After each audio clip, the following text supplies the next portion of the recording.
Hello, welcome back to Confessions from the Back Seat. This is episode number 2 of the Nathen Moore special. I can't believe he's come back. We didn't really leave his house, did we? We talked about Butlins and everything. No. Well, we left you on a cliffhanger last time. Carl was about to be really offensive. Nathen Moore was about to tell us a story.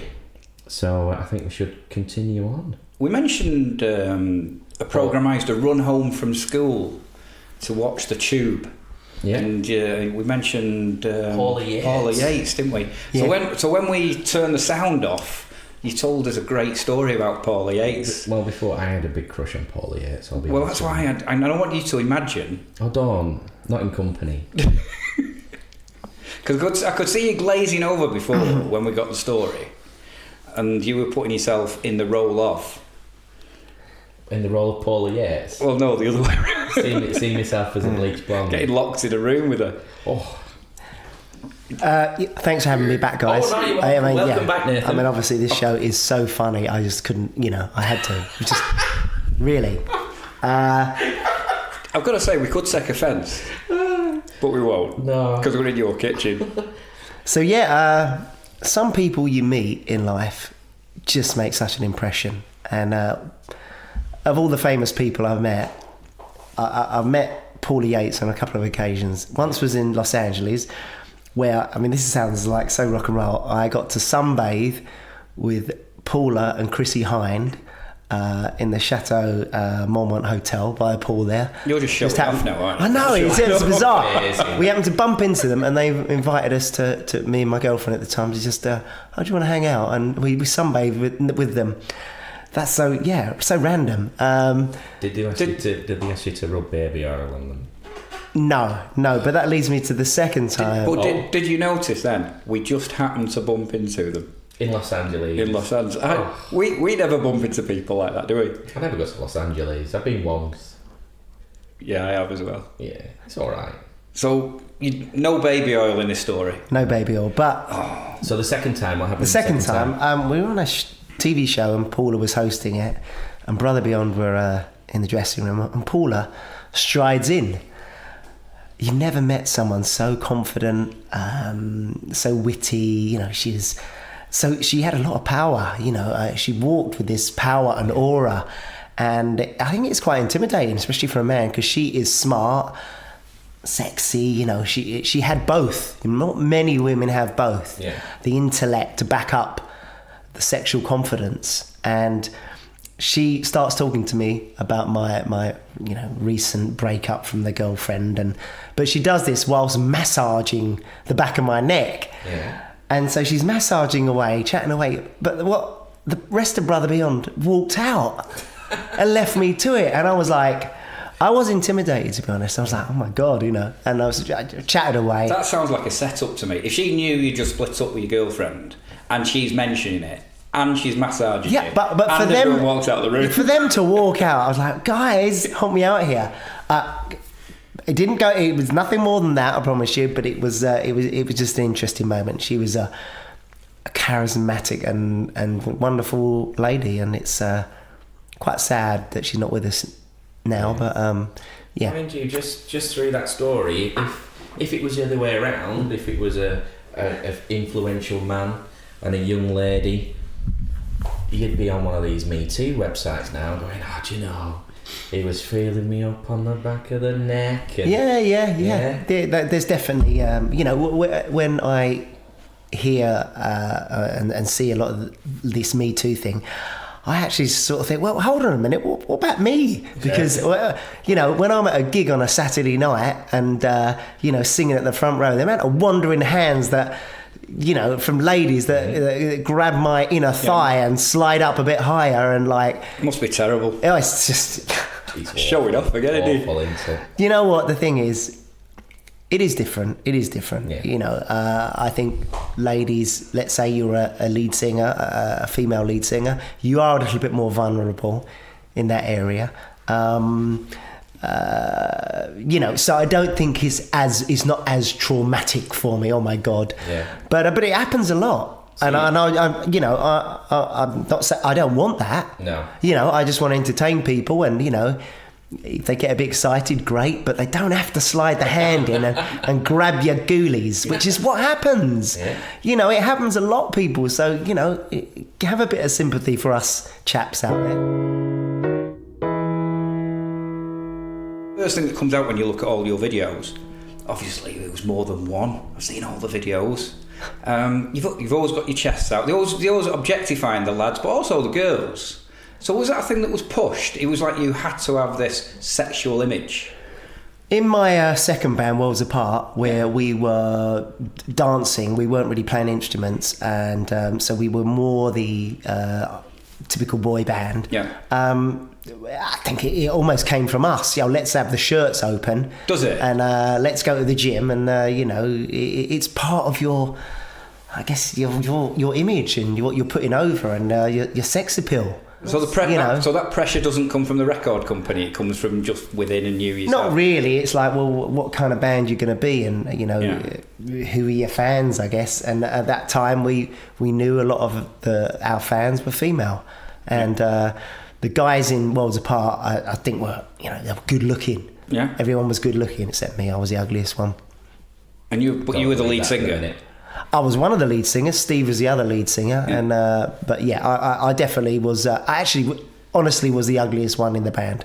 Must be a pretty good-looking band. It was a damn good-looking band, believe, you know. Because he's a good-looking lad, isn't he? He is. Can't believe he's 25. There you go. You are just too kind, you guys. What was the time gap between you finishing with Brother Beyond and going to your next band? 4 years. Oh, right, okay. Yeah. I was in the wilderness for 4 years, absolutely. Came out of Brother Beyond. Remember, I told you guys earlier, did a Saturday morning TV show at the BBC. On the Wednesday, we got dropped by EMI, and that was it. I was like, actually didn't have a penny. I was broke, and I didn't know what to do. And there was nothing. Nobody wants you then. When you know, when you're flopped, you are flopped, and you're like, nobody wants to book you for a show. So there's no way to earn any money. It was really hard. Yeah. So then I remember I tried to do a book show, reviewing books for Mike Mansfield Television. Cue the music, Mike Mansfield. Remember that? Yeah. Mike was a lovely guy, and I first met Mike when I was a foot messenger in Soho, because before I got into Brother Beyond, I was a foot messenger at a film company. Rub people's feet. No, that's a massager. Oh, sorry, that's foot massager. Yeah. These guys, they think they're funny. Foot messenger, delivering cans of film. Oh, right, sorry. Yeah, but I bumped into Mike Mansfield in Soho, as you do. You know, his office was there, and he'd drive along in his Rolls Royce, open top, and he'd go, "Hello, darling. Who are you then?" That's how you meet people, you know. And I met Bross's manager that way, and you know, he offered me a job before Bross were even in existence. He said, "Do you want to come to work for my company?" This was Tom, who you know, eventually managed them and the Pet Shop Boys. But yeah, so I did this book show for Mike Mansfield, and it was with Eve Pollard, like, so serious journalists, and I was reviewing books, and it was like from, you know, these top novelists. And on the first day of this, right, I bit the label off my dry cleaning, and my front tooth broke in half and fell off, and it was like I went to pieces. I had to do all this stuff to camera, all these big monologues, and I absolutely fell to pieces. I was useless, and at the end of the day, Mike went, "I think we're gonna have to leave it there, Nathan." Yeah, I think that. God. So that vicious. It really, it was. So, well, my point was, I went from bouncing from pillar to post, trying all these different things. I went to live in America for 9 months. Right. Tried to sort of do a bit of acting there, and nothing was working. Until one day I walked past this office, went to have a meet with this guy, and the manager of Worlds Apart saw me through the window, and he said, "That's that guy from Brother Beyond." He got my number, he called me the next day and said, "Nathan, you walked past or came into the office of a colleague of mine yesterday." He said, "I need to meet you. I need a lead singer for my band Worlds Apart. I've got a gig in Germany in 5 days. I need to know whether you'll be the new lead singer of Worlds Apart, because there's 5,000 people going to be at this gig, and the band don't have a singer." Oh my word! And again, another stroke of luck in life. And you need those moments of luck. Yeah. Without that, things don't happen. You know, you can put all the work and effort in and all the endeavours, but... And 5 days later, you're singing in front of 5,000 people in Germany. 5,000 days later, from kind of being on the dole to like... Yeah, in front of 5,000 people. That's hairs on the back of your neck. God, yeah. It was in the... You know, and think of that time. That was 1994, no internet. So they couldn't even announce to everybody that there was... The old lead singer had left. No. All these kids had turned up, and I could see the Aaron posters. Aaron was the guy that had left. Right. Aaron, we love you. And they're like, the band were just so matter of fact. They came on stage and went, "Hi everyone, here's our new lead singer Nathen." You know, just straight into it. Everlasting love. You know, and like the girls are crying, going, "Where's Aaron?" You know. But then a week later, they were going, "We love Nathen." Oh, brilliant. Because that's how fickle pop is. Yeah. Sorry, but yeah, and it just went from there. And you're still with them, aren't you? That's still going? Yeah, Worlds Apart. We have a tour next year in France. Arena tour. Arena tour, the Zeniths, all the places we used to play, and 6,000, 7,000, 8,000 people. We're there again with a few other acts, lots of French acts, but let's say Technotronic, who everyone might know, Pump Up the Jam. So they'll be there, and we're probably the headline act of that, and because. Worlds Apart, we had 5 top 5 singles in France, so... He's been a bit modest, isn't he? Because you did some research on this. Yeah, and I mean, the album that you released, your first album, is still up there with some of the top, I think top 100 when I was looking last, of greatest all-time sales in France. Yeah, the album Everybody sold over 1 million copies in France, so it was a big album. Yeah, so it is definitely in the top 200 best ever selling albums. So, I mean, all that success in France was nobody in England knew what we did. Yeah, I remember, and it was quite wonderful. I went to Heathrow on the tube once, flew over to France. We were met by security at the airport, hundreds of girls banging on the window at baggage control. We had this mad weekend doing TV shows, girls sleeping outside on the pavements. They took us out the TV studio in an ambulance to the airport. It was just crazy, and the security were bundling us through. And we got on the plane, landed at Heathrow. I got on the tube on my own, and went back to Islington, and I was living at the time. And everyone looking around and thinking, I bet these people don't know what I've done. Yeah. And I bet they'd find it mad if they did know. But it was quite nice because I could then just retreat into a normal, quiet life. Yeah. And it was like being a part-time pop thing and nipping over to France. In some ways, is that nice, though? I liked it, and I value that. I want part of that. I just want to go. I want to go to Tesco's and not be asked about my pop career over the veg section. And I get a bit of that. And I get that now. It's great living that kind of life, and then going to an 80s festival and celebrating the hits and singing along, and everyone giving you a bit of attention there in that space, but then walking away from it. And that's what we had in France. We had this mega success, and then we'd come back to the UK and it was nothing, because we didn't release a sausage here in those 5 years when we were being big stars in France. And was that a conscious decision, or was it just that where the market was at the time? It sort of worked out that way. I think Take That and Boyzone and all these other boy bands were dominating the UK charts, and there wasn't any room for us. And Worlds Apart was the first band cast and put together by Simon Cowell. Oh, right. Yeah. And he kind of lost interest and sort of, he was moved on to other things.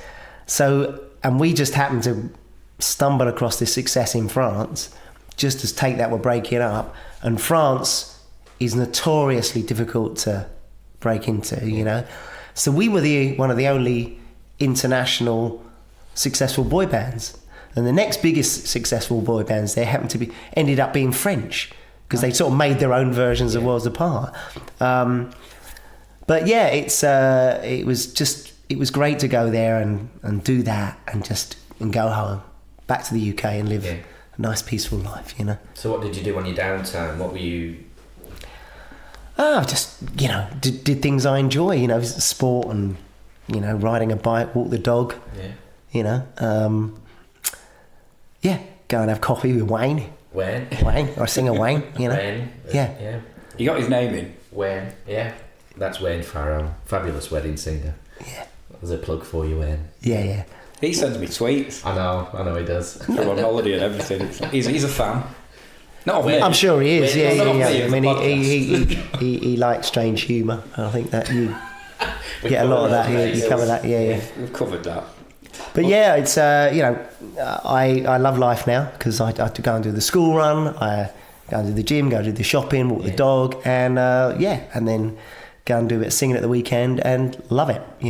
Monday morning back to normal. So what's a typical weekend? What are the gigs that you're doing now? Are they mainly all different? Last weekend it was. Events or? Last weekend was Strasbourg with Worlds Apart, and we played a couple of thousand people there. Just a couple. Yeah, but, it's the way it is. And then the weekend before that, I was doing a little private party in Poland. We sang in Polish, one song, Jesteś moim snem. Can you not get any work in this country? I can, but only at Butlins. All right. And there's only 3 of them left now, Carl. So I'm He's limiting the market. now I'm doing a show with Imagine FM Radio on Friday in Poynton, and then Butlins Minehead on the Saturday afternoon, and then the weekend after that, Butlins Bognor. And that's kind of it's great. I love it, and that's. And is some of this solo stuff, or is it all with the band? Well, it's in the UK. I always sing on my own. Yeah. The rest of the Brother Beyond, they went on to have big careers, but they don't really want to perform on stage with me. I get it. I understand that. You know. When you come and you ended Brother Beyond, was it just a natural sort of this is the time to go his own way, or was there a? No, it just ended. Yeah. The record company said you're not selling records anymore. Right, it's over. We're dropping you, and it's just so sudden. And nothing prepares you for it. It's like there's no manual to read. Right, when you're over as a pop singer, this is what you do. Unless you've got a cushion of cash. Yeah.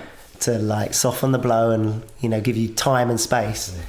So having gone through that journey from and through 2 bands and to where you are now, pretty typical question I think this one. Have you got any advice for the young kids of today that are coming through, who are the Britain's Got Talent generation?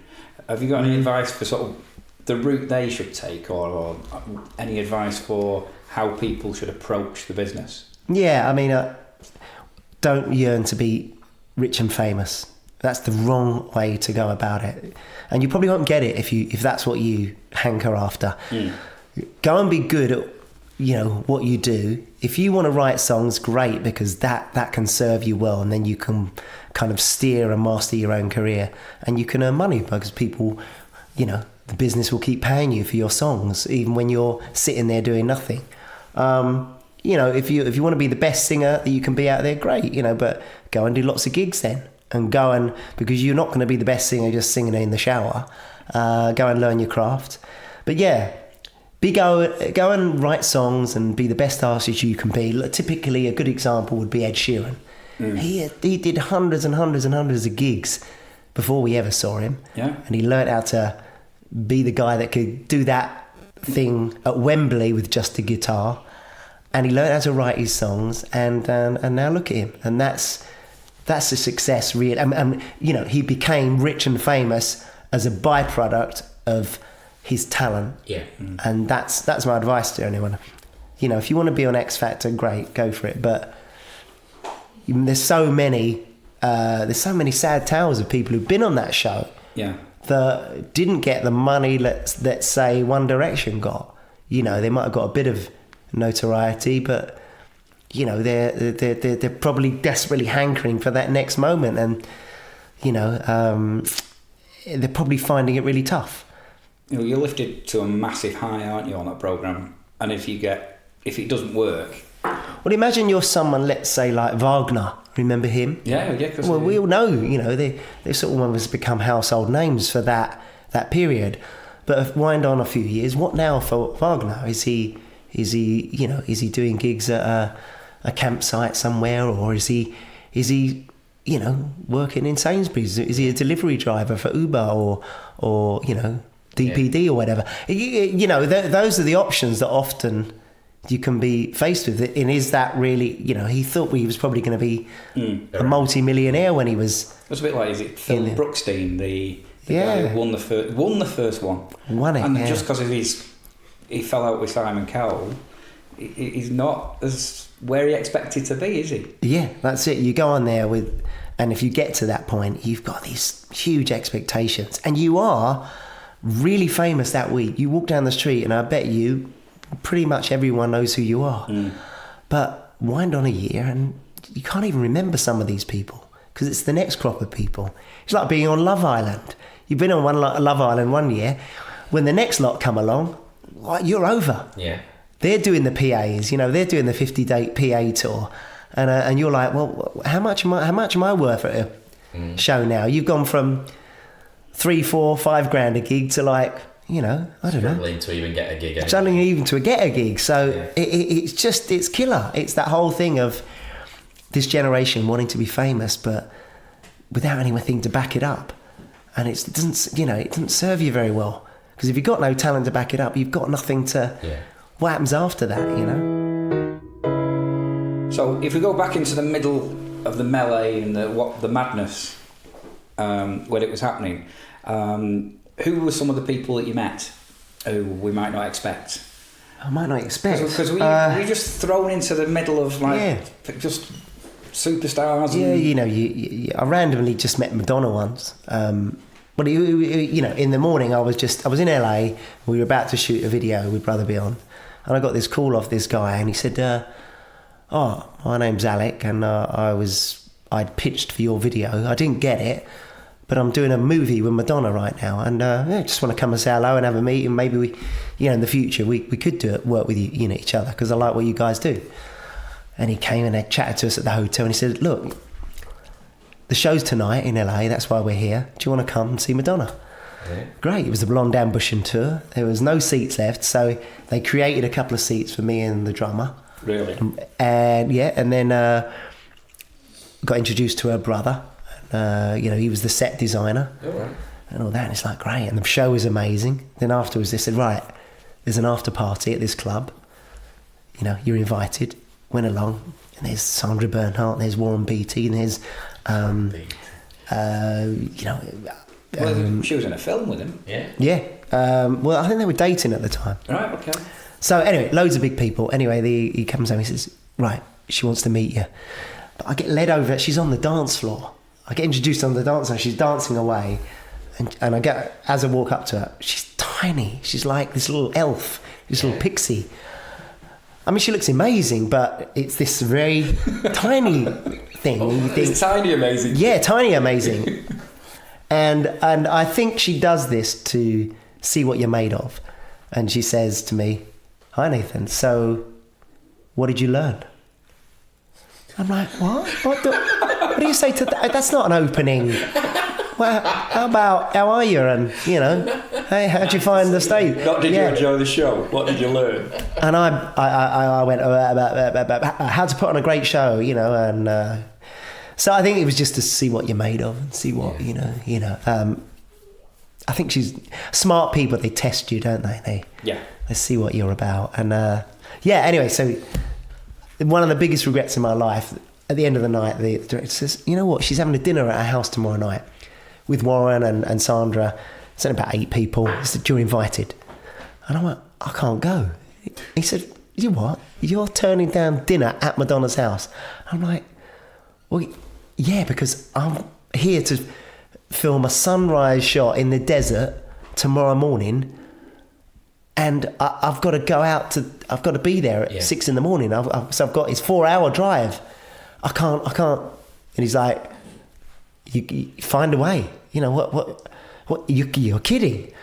And actually, fast forward, we did the video, we shot it, it flopped. I was dropped the next week.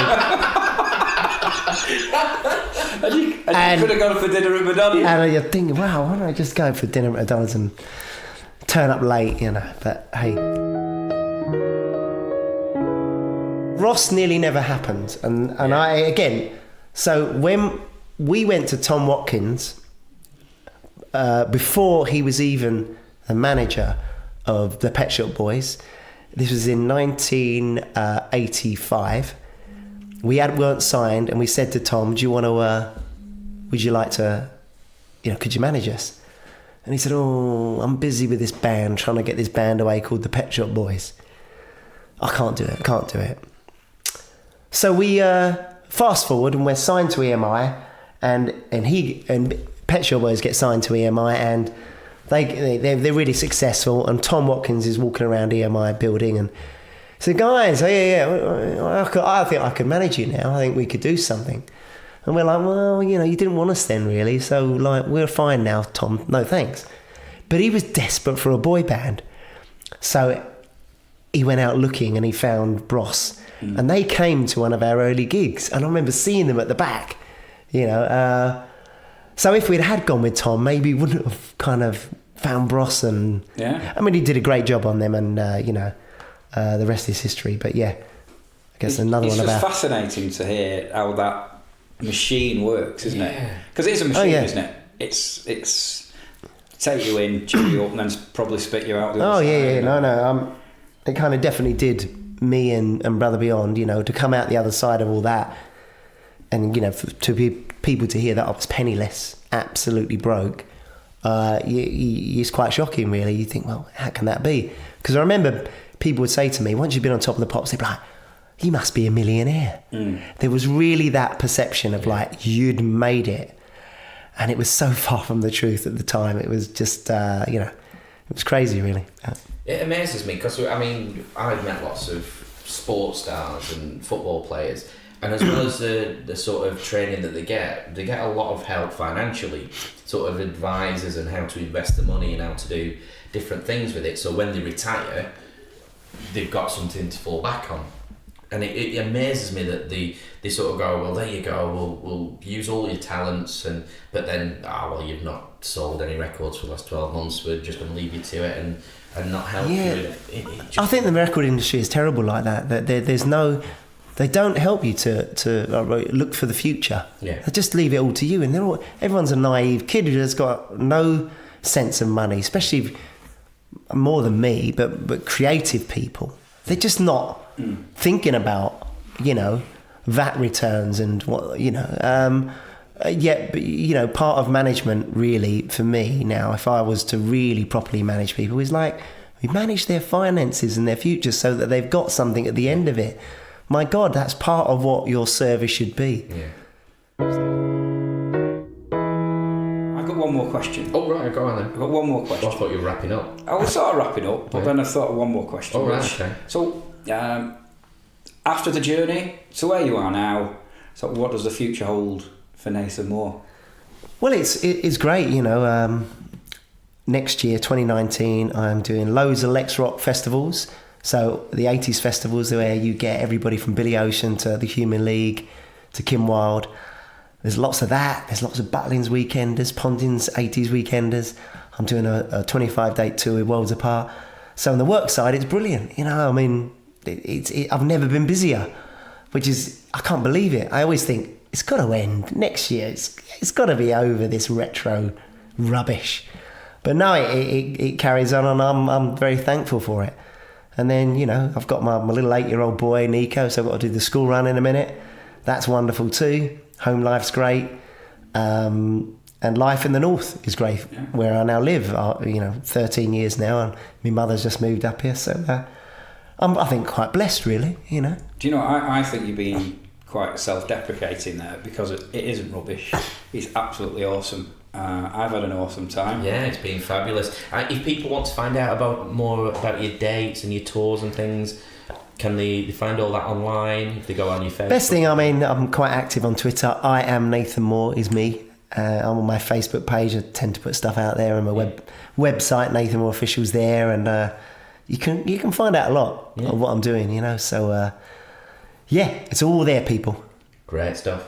Well, thank you ever so much, Nathen. It's been an absolute Chaps, pleasure. I'd like to say it's been a pleasure. Thank you very much. I said I'd like to, but you have to have comedy at the end of yours. Sorry. It's been an absolute pleasure. Thank you. It's been good. It's been good. We'll just get us stuff and leave.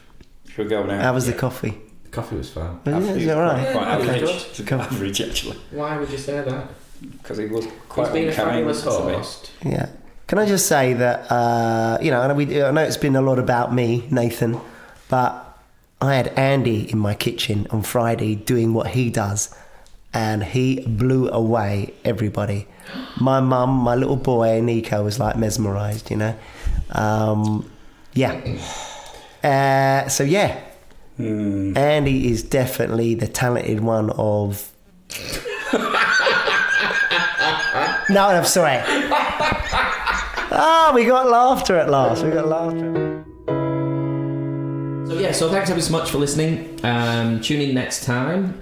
Follow us on all the social medias. Get in touch. Anything you need us to talk about, just send us an email or get in touch through the social medias. I'm Andrew Dean. I'm Carl Royle. And our special guest is... Was Nathen Moore. Thanks for having me on your show, boys. Thanks ever so much. Bye. Cheers.